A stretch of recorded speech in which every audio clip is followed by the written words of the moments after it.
May tama na ang bato, baga o atay ng lahat ng 45 nakakonfine sa San Lazaro Hospital dahil sa leptospirosis.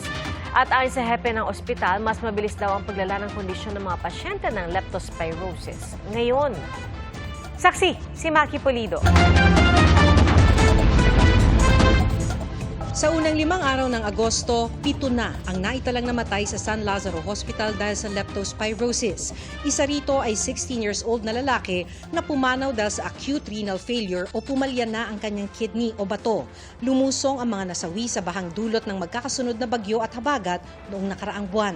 Mas mabilis daw ang paglala ng kondisyon ng mga pasyente ng leptospirosis ngayon. Napapansin po namin na ang severity ng mga sakit na yun medyo aggressive sa tingin namin, na within 2 to 7 days nagkakaroon po sila ng komplikasyon sa sinasabi naming sa kidney, sa liver at sa respiratory system or sa lungs po natin.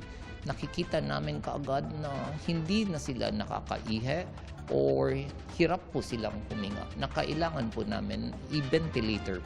Umakyat na sa 45 ang nakakonfine sa San Lazaro Hospital dahil sa leptospirosis, 15 rito menor de edad. Ayon kay Dr. David Suplico, lahat may tuturing na complicated case o may tama na ang bato, baga o atay. Ang mga pasyente mula sa mga binahang lugar sa Metro Manila, Cavite at Laguna. Pinakamarami, taga-syudad ng Manila. Usually nakikita namin to sa mga pasyente na mga riders na lumusong sa baha na may mga paltos yung paa. At sila po ngayon ay mga na-confine sa aming hospital po.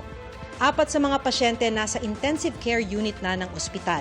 Isa rito ang asawa ni Marley na tagabili ng pagkain nang lumubog sa baha ang barangay Tunsuya, Malabon City. Gustuhin man daw nilang kumuha noon ng prophylaxis na panlaban sa leptospirosis, mahirap marating ang health center dahil sa mga bahang kalsada. Ang hirap.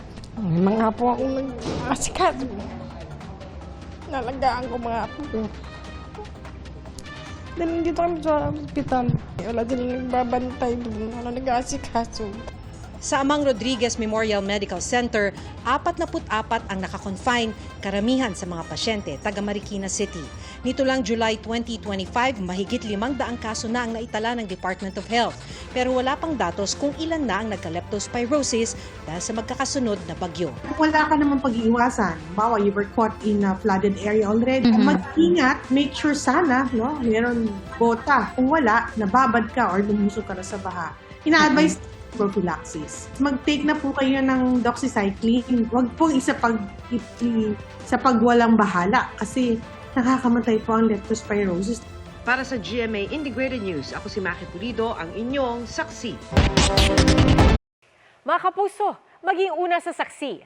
Mag-subscribe sa GMA Integrated News sa YouTube para sa iba't ibang balita.